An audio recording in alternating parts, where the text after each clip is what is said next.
Welcome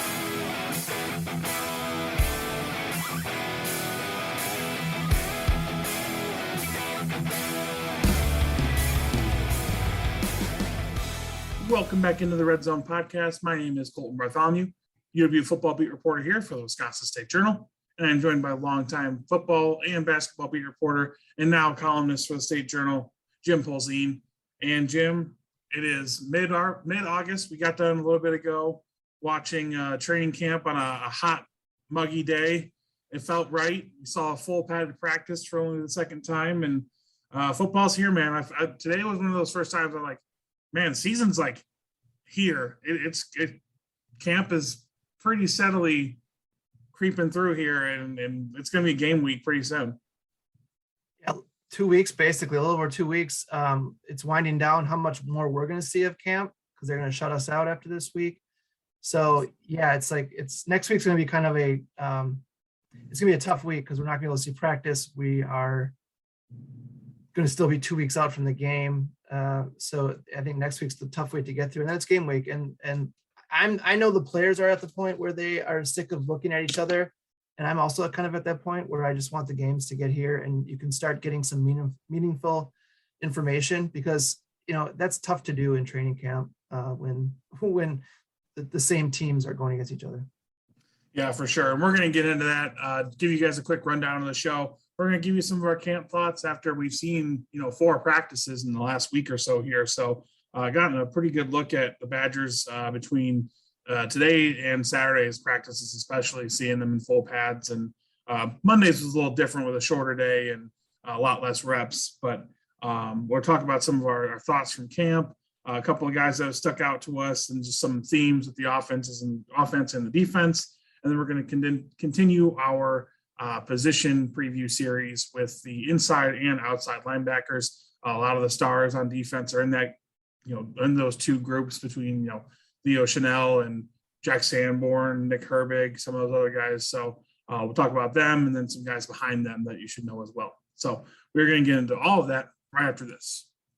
All right, Jim, let's talk about some camp thoughts here, because I think one of the things that you and I have talked about, just as we're watching practice, and we've both written about a little bit now. You can check all of our stories out on madison.com, but this kind of gap between where the defense is at in their kind of seemingly game readiness versus where the offense is seen in their game readiness. And really up until today, which is Wednesday for us, you guys are listening to this on Thursday, but up until today, it really did kind of like that camp truism of the defense is always ahead of the offense was really playing out for the Badgers. Today was the first day that it really seemed like the offense not exactly had caught up, but it had at least stabilized and kind of gotten its rhythm. And I just want to first get your thoughts on, what you thought of that. And then 2, your thoughts on what reasons did you see why the offense was finally able to start clicking today? Yeah, I mean, first of all, I'll start off I don't want it to sound like the offense dominated by any means today, right? I mean, I think some of what we were seeing was success that we haven't seen all camp, but I still thought there was some moments for the defense. It was almost like, I guess you'd give the offense a win today, but it was a very close win. Yeah, probably, right? Definitely a 10-9 round for sure. Very right, close one. Exactly, which we hadn't seen all camp. And I think that was kind of the point.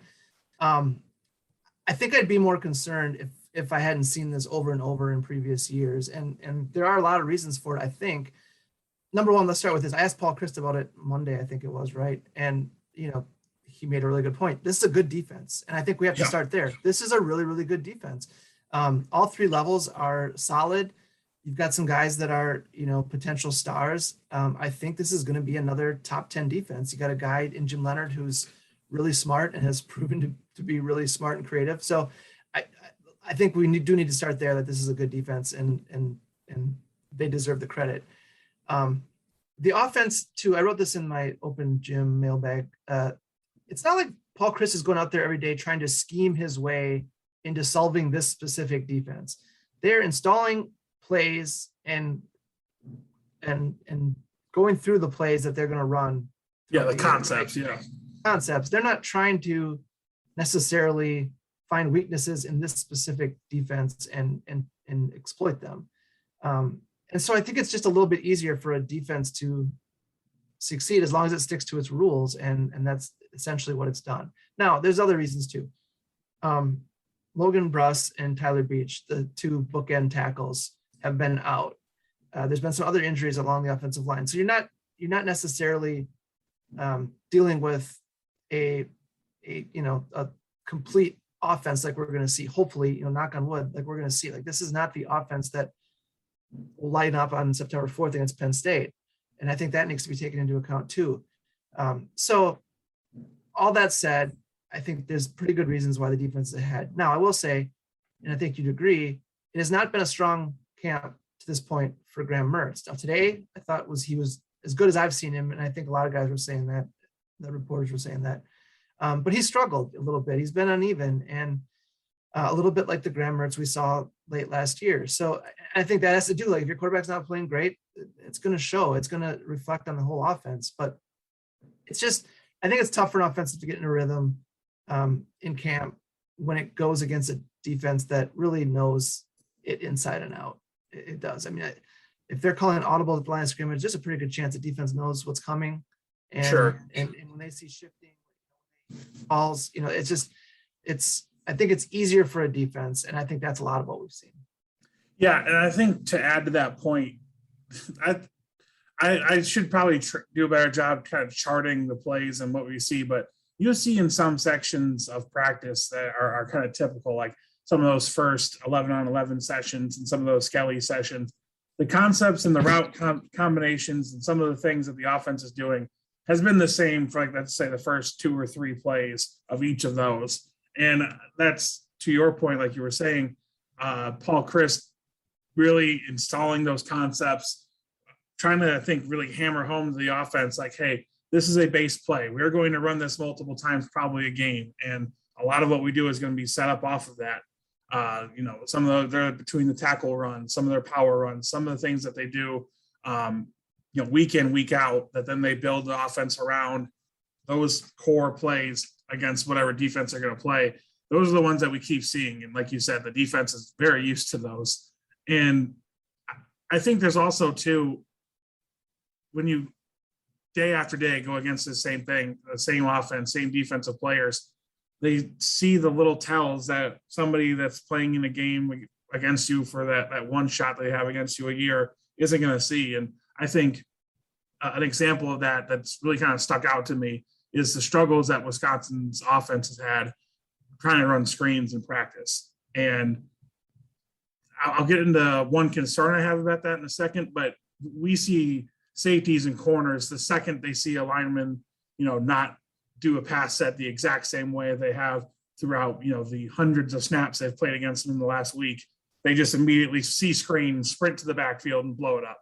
And it looks like a great play for the defense, but it's just, you got to try to keep in the back of your head.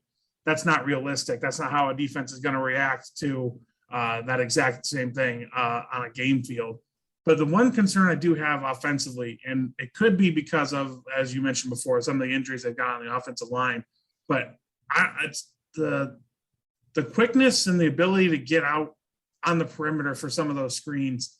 It doesn't look like a lot of the backup linemen, especially at the tackle spots, have that. Like today we saw Michael Furtney playing right tackle, and he wasn't able to get out there. And I think Riley Mullman will eventually be able to do those things, but there's still a little bit of stiffness in what he's doing, because you can kind of see, like Joe Rudolph kind of mentioned it, you can kind of see the gears turning for the young guys in their head. Like, they've got to think about it and then be able to go, as opposed to just go. And when a screenplay like that, where there's so much timing involved in it, any little thing is going to throw it off. And I think in the last week or so, those have been the ugliest plays that we've seen, Jim. Those screens, especially some of the ones that are trying to get to the running back out of the backfield, which have been effective for Wisconsin over the years, especially when they've had better receiving backs. But so far in practice, they haven't looked good. No, and I think you hit a big reason is the lack of continuity along the offensive line and not having two of your best guys in there. I'd be curious to see how things look, assuming Beach and Bruss are back in the lineup next week. I'd be curious to see how this offense looks, not only in the screen game, but in just across the board, because I think I think what this unit is lacking right now is continuity and its best players on the field. I mean, if you think about, like, if you go on the list of the best players on offense, Russ is in your top 5, right? Easily. Yeah. Yep. And Beach isn't probably not that far behind. So Yeah, I mean, he's top 10. Yeah. Right. So you're taking 2 of your better players out of the lineup. So it's hard, I think, at points to kind of evaluate this offense until it has all its pieces back. And we're not going to see it until September 4th, right? Because we're not, like I said, after Saturday, we're out. So, I don't know. I'm curious to see how this offense looks. I did kind of, I don't remember what day it was. I leaned over to you and said, I think early in the season, they're going to have to win some of these big games, like 17-13. And I don't know that I feel any differently about that. I just think this offense is going to take some time to gel a little bit. But I think the defense has it in it to keep this team in the game. Yeah, and that's got to be a good feeling if you're Paul Chryst, where you've got some turnover happening, not just in your coaching staff, but with you doing plays or calling plays once again. And the other things are different on this offense, like some of the guys up front, and Mertz being that second year starter feel.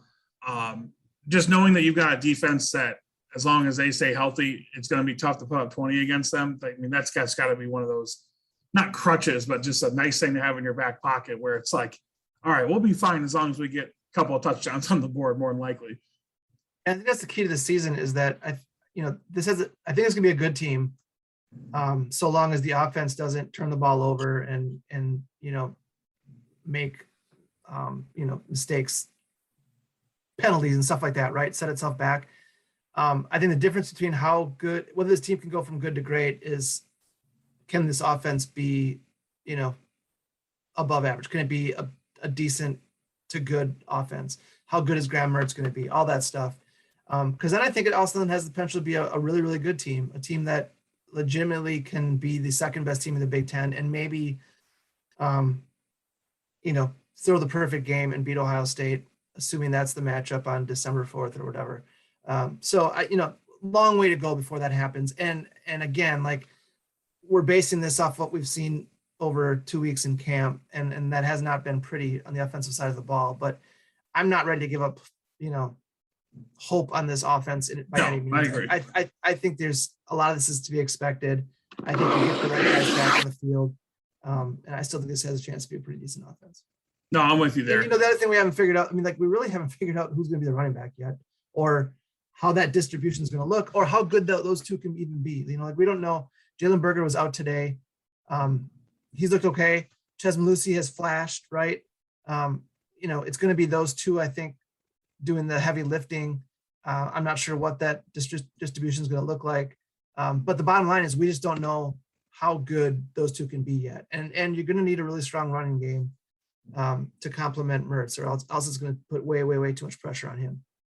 Yeah, and I think the in and out of Jalen Berger, Malusi seems to be holding up a little bit better throughout camp that we've seen, but the number of snaps that those guys are going to get, to me, it's pretty clear that 80 to 90% of the running back carries are going to those two, and then it's just going to be some smattering between Garendo and maybe Shipper or Braylon Allen coming in as that extra kind of change of pace person. That I'm with you there. That is a concern. Maybe not concern, but just something that they've got to shore up within the next 2 weeks here. One other thing I wanted to talk about before we get into our position preview, you guys who listen to this podcast, you're interested in Badger football. You're probably seeing that I've written about some scuffles at practice. Some another one happened today when we were watching. Pretty much the through line between all of these is redshirt freshman Jack Nelson, the offensive lineman playing right guard, who I'm trying to think of a good example, but in Wisconsin history, I know a lot of it in pro sports, but he definitely has already earned the reputation of a guy that you love that he's on your team, but you really hate him in practice. And it does seem that when things boil over, he's right there. And if not starting it, is actively keeping it going. And I think that's all good and healthy to a point. I think we are at that line with a guy like Jack Nelson where he is getting the defense heated enough that when it's the same guy in scuffles like that 3 or 4 times, you're like, okay, what are you doing this time? It just can't be what the defense did. Yeah, it's kind of funny how like there's a scuffle and there's like bodies all around, and all you see is you see some red jerseys, you see some white jerseys. You don't know who's involved, but you kind of know, right? You kind of know that one of the last guys to get up is going to be Jack Nelson. It's I wrote about him over the weekend. You can understand now why Joe Rudolph moved him to guard, because he wants to get him on the field. And here's a guy who's never played guard in his life. He'd been a tackle for his entire life. Was not familiar with the position at all. But you can understand why Joe Rudolph made that move, because he's got a little something to him. He's got a little nasty to him. He's a guy who's going to get after it. He likes to compete. He likes to hit.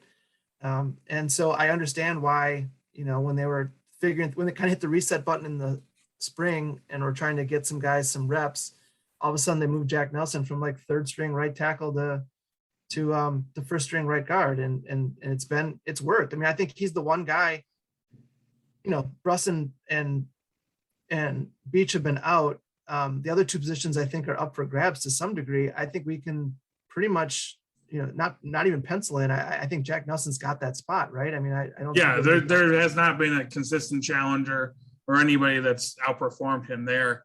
And to your point, he at 6'7", 300 pounds is not your typical guard, but you see the fire and then the explosion off the ball. Like when you watch some of the inside run plays that work for the Badgers, a lot of it is coming because of the movement of bodies that Nelson, Bruss, when he was in there, Lyles or Tippmann, whoever's at center, some of those guys are getting, and a lot of it is helped by Jack Nelson. So there's a lot of positives to what I'm saying. I just think that, and I think I saw he told a reporter today that, he's got to learn when to cool it too, because he knows that we're getting to that line where a little bit too much here in practice. Save this stuff for the Penn State game. Save it for, some of the guys on the Penn State line that are going to need it too.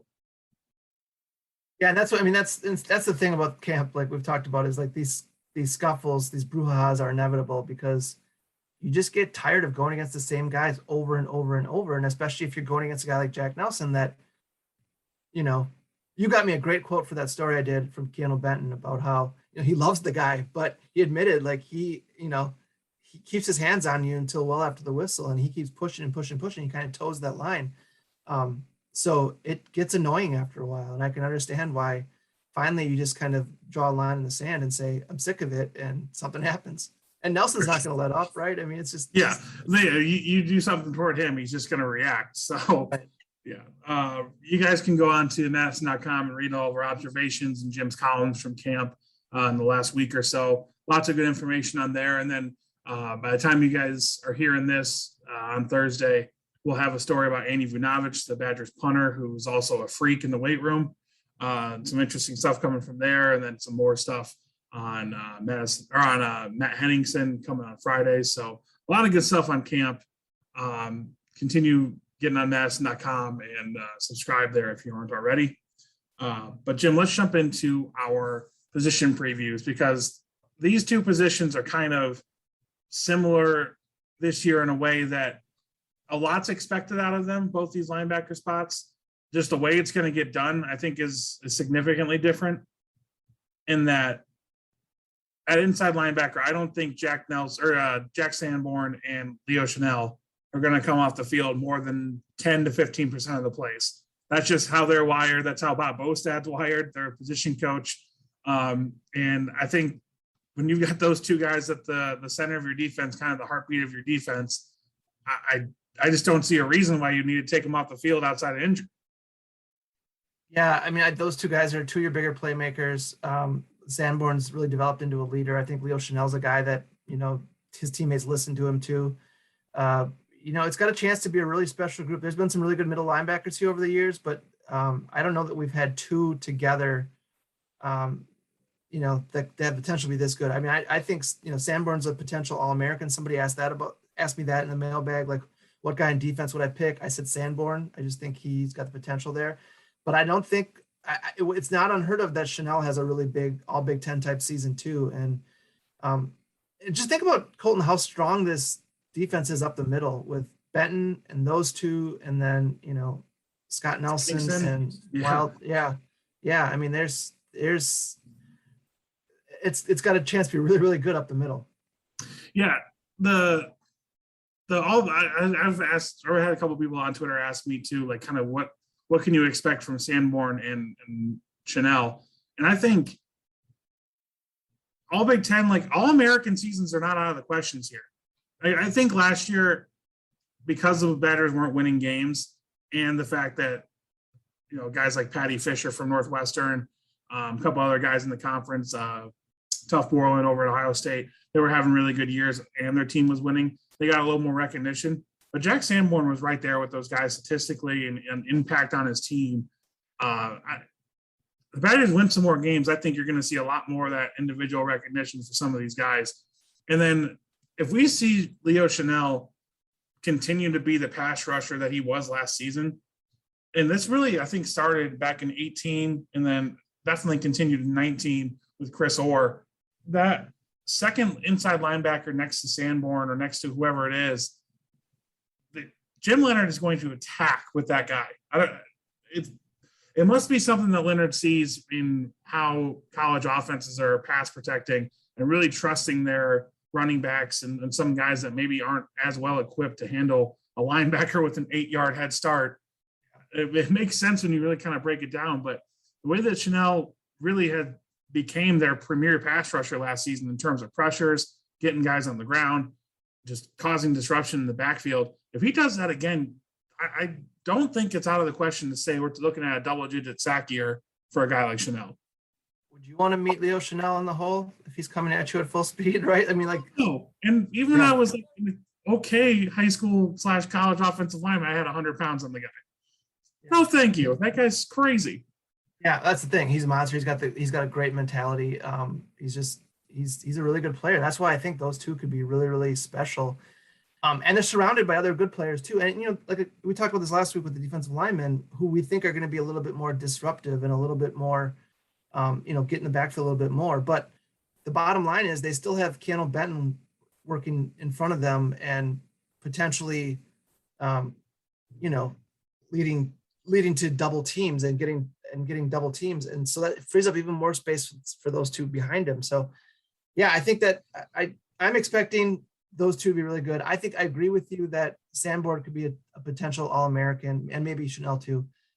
Because I do think if this team goes like 11-1 or 12-0 even, and the defense ranks top 5, top 10, you're going to naturally look to see who is making the plays, and there's going to be some recognition.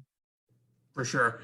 We want to talk about a couple of the guys that are behind Chanel and Sanborn, and really a couple of names that jumped out to me. I mean, Mike Mascalunas is just a steady veteran. He's your number 3 because number 1, he can play both of those spots, which not all the guys behind those guys at inside linebacker can do that. But Mascalunas can do that. And I don't mean this offensively, Jim. I wouldn't say there's anything remarkable about what he does. I would say he's kind of like that Noah Burks type at the inside linebacker spot. Knows everything he's supposed to do, isn't going to really hurt you by being wrong anywhere. But I also don't think is going to be that huge game record type of game-changing guy. But he's definitely going to get in the rotation if one of those guys goes down, or he'll have the first crack if those guys need a break. But I think some of the other guys that stand out to me would be like Muban Jugmeta. You've got Jordan Turner, who's playing a ton in that second unit, which is kind of the standout to me because I didn't think he was quite ready for that coming into fall camp. And then in the last week or so, Jake Ratzlaff, the freshman out of Minnesota, the 4-star recruit who had a full ride hockey scholarship to Minnesota, he's a little bit small right now as a true freshman, but he's got the athleticism, he's got the instincts. And the thing that really stands out to me is when he decides to like which way he's going to run and go, he just turns and is flying. Like he throws his body around and gets to the ball. So I think maybe not this year, but I think Ratzlaff is a guy that's going to be in that rotation next season and is providing a lot of hope to me that there's way more depth at this position than there has been probably the last 2 years. Yeah, Ratzlaff made a nice play in the backfield this morning in practice. only listed at 206. So I think you're right. I think he probably needs a good year in the weight room. And frankly, like you said, I mean, it's not like Sanborn and Chanel are going to come off the field a lot anyways. So perfect year to redshirt, get his body right and ready for Big Ten play. And I think he can be a player. Jordan Turner, he was kind of in the middle of some of those scraps today too. He showed a little bit of feistiness, which you always like to see. But he's a guy that can run, moves around really well, and again, for a redshirt freshman, I think there's some potential there. Yeah, I was hoping we'd be able to get to talk to Bob Bostad this week, because I think he's number one, he's always an honest guy. Like, you're never going to get BS from Bob Bostad, and that's always, commendable. But I think I wanted to get his thoughts on just where he thinks he is depth-wise, because he made some comments before last season started that he really felt like he only had 3 guys that he would trust to put out in a Big Ten game. And I think this year the answer is probably closer to 5 or 6. And not that, as you mentioned off the top of this group, like, you're not going to take Chanel and Sanborn off the field much, but the ability to do that, especially if games start getting lopsided one way or the other, is going to be huge in the long run. Well, and you also want to keep them ready, because the chances of you keeping Sanborn and Chanel healthy over the course of a 12, 13, 14 game season at that position, it's not easy to do. So sure, I think you do want to get to the point where you have 4 certainly, and maybe 5 that you can trust on the field. Yep. All right, jumping over to the outside linebackers quick. This one's going to be, I think, one of the more interesting rotations to kind of chart throughout the year, because I don't think there's much question as we've watched practice that Nick Herbig and Noah Burks are going to be the 2 starting outside linebackers. Nick Herbig on the field side, and then Noah Burks on the boundary side. Just the consistency that Burks has, I think he's actually done a better job with his pass rushing and playmaking here in camp. We saw him with a pick on Saturday, getting around the edge again, albeit against some second string tackles. I just don't think that anybody's done enough at that position to really upend him from a starting spot. And then Nick Herbig has continued to show the progression and the athleticism that he showed last season. And I thought the biggest thing to me was he's using, I think last year he tried to just win with speed all the time. And then when he found out he couldn't, now he's using his leverage and ability to get under guys. I mean, the Badgers have some huge tackles, like we mentioned. Mullman's 6'8", and a couple other guys that they're playing at tackle right now are 6'8", 6'9", huge dudes. He's getting under them, getting them tall. And the second that you get a big guy like that up kind of higher in his stance and standing tall, they have no ability to move left or right. So he's getting around them pretty quickly. He is in the backfield all the time. So I don't think there's any question about the 2 starters there. The thing that's going to be fascinating to watch is how much does Spencer Lytle rotate in as a pass rusher? Like, is he going to be a specific pass rushing down type of guy? Maybe comes in for a Burks. Where does CJ Getz kind of fit into the rotation there? Because I think, especially in short yardage, he's going to be one of your best options at that spot. You've got Darrell Peterson, who's a true freshman, been one of the talks of camp with his physicality and the way he's playing. There's just a ton of stuff for Bobby April and Jim Leonard to kind of filter through here. And I think that's a position that you want to be able to mix and match, but I don't think they've been able to or had to in the last couple of years with the guys they had. But this year, I think that's going to be a true rotation throughout the year. Yeah, because I don't know that anybody has really stepped up in that second group and been consistent enough, right? Like you mentioned Peterson, and it's always funny because a true freshman, if they show up with the 2s or even with the 1s, it's all of a sudden becomes a big talk. And I think he's been impressive, but I don't know that he's ready to play a lot of plays yet. So I'm anxious to see how early he plays. But after that, it's just been, like you see a different guy every day, and there hasn't been a consistency. And that's why I agree with you. I think I got asked this early in camp if someone can unseat Burks, and I was a little bit skeptical because I just think he's dependable and he's always where he's supposed to be and always doing the job he's supposed to do. And I don't think that's changed at all. I think he's still that guy. But I do think the guys behind him, Spencer Lytle, I think, has had a good camp, I would say. Other than that, it's been a little bit hit and miss with the other guys in the mix.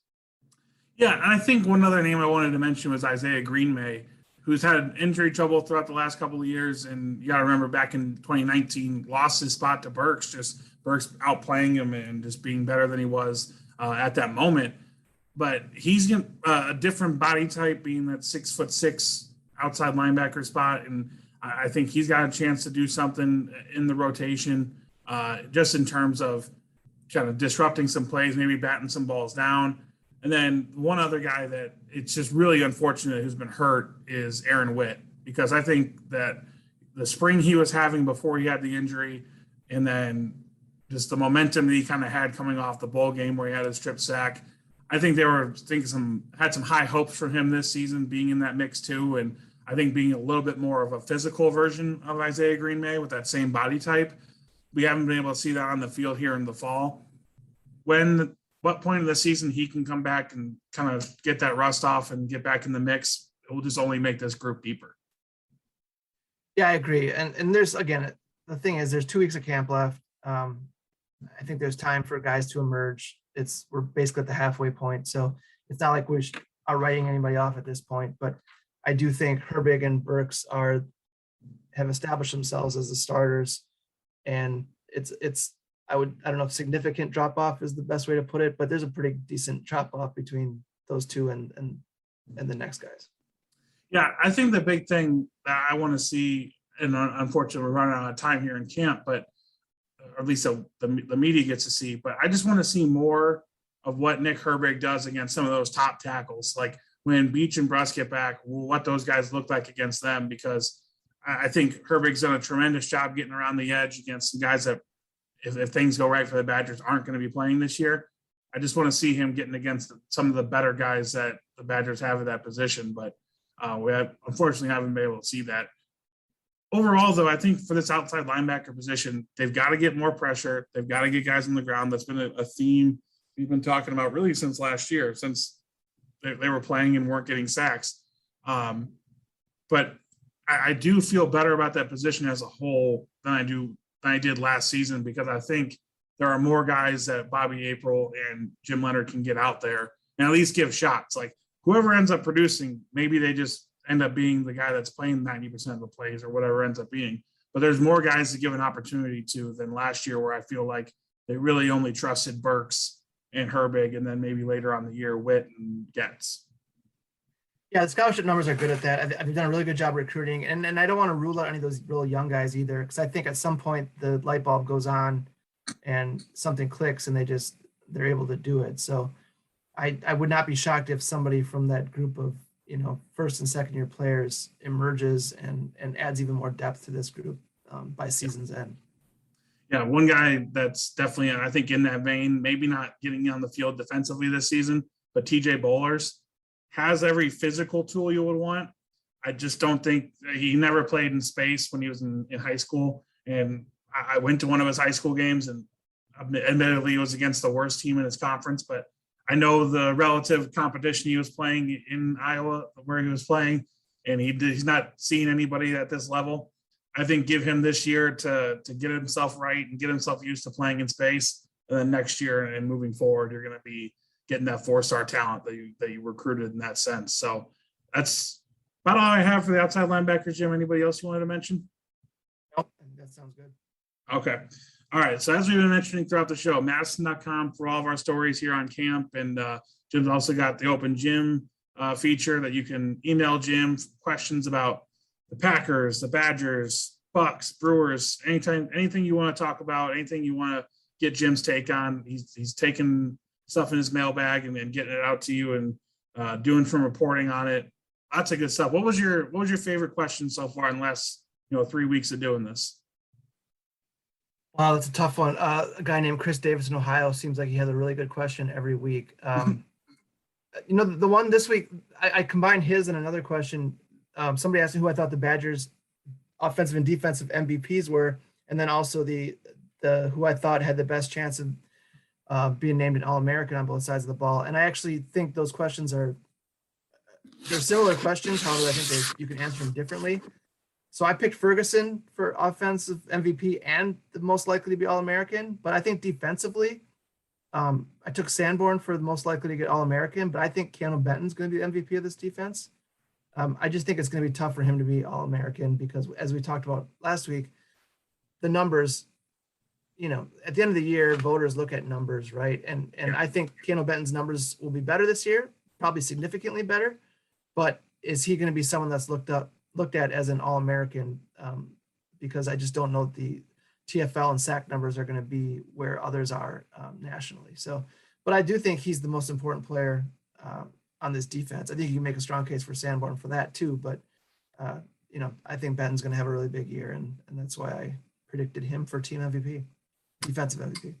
That's a fair point, and I don't want to admit this because as a person that votes for AP All-American and some of the other ones, it is tough, especially when you're thinking like, which teams have I been able to see? Like, sorry everybody, I can't watch every SEC game and keep tabs of the Big Ten and cover a Badger game on the same Saturday. So yeah, that's a great point. Like, yeah, at a certain point you have to have the stats that match your prestige and what your value is to a defense, and that's really how you get those individual accolades. Yes. Another good question this week I thought was someone wanted to know where this is this the best home schedule that I can remember, and I actually went back and looked. I kind of stuck to the Alvarez era for simplicity's sake, but you probably got to go back almost 20 years to find a schedule that's this good. And like in 2002 and 2003, there was some really good home schedules back then. 2016 was decent. But yeah, this one stacks up. I mean, you got Penn State and Iowa coming here. Those teams are ranked right now. Army, in terms of a non-conference game, is good. Nebraska is always just a good, a fun matchup. I don't know the Nebraska atmosphere. I mean, they're gonna come over. They're gonna bring people. Yeah, so it's a good home schedule, and I think that's. I was talking to our colleague Todd Molesky a little bit about this. I kind of thought the season ticket numbers would be lower than they are right now, and I think part of the reason is people have sat out for a year. Fans have sat out for a year. They're eager to get back in the stadium. I think that's a big deal.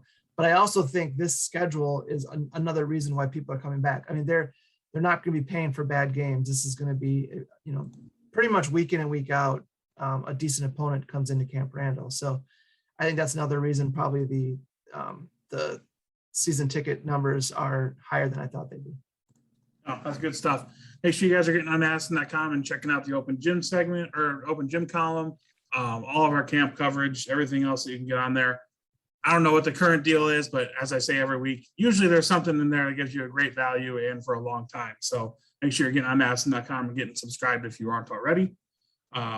More good stuff coming in this weekend, and the first time that fans get to be back in Camp Randall for a Badger practice is on Saturday. First time fans will be in there since November of 2019. So I'm actually pretty excited to just kind of get the vibe and see people, because I know people are going to like it, even though it's not a full-on scrimmage or anything like that. But I'm just interested to see what it looks like and how fans enjoy seeing the Badgers for the first time in person for a long time. Yeah, like I said, people have been cooped up for a long time, and they want to get out and see the team. They want, certainly September 4th, I would think would be a great atmosphere. I just think people are ready to go, and they're ready for jump around, and they're ready for what they hope will be good football.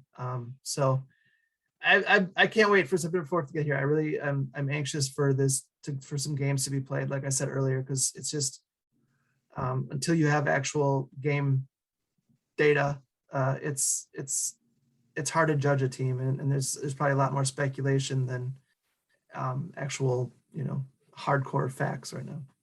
No, absolutely agree. All right, for Jim Polzin, I am Colten Bartholomew. Thank you guys very much for listening.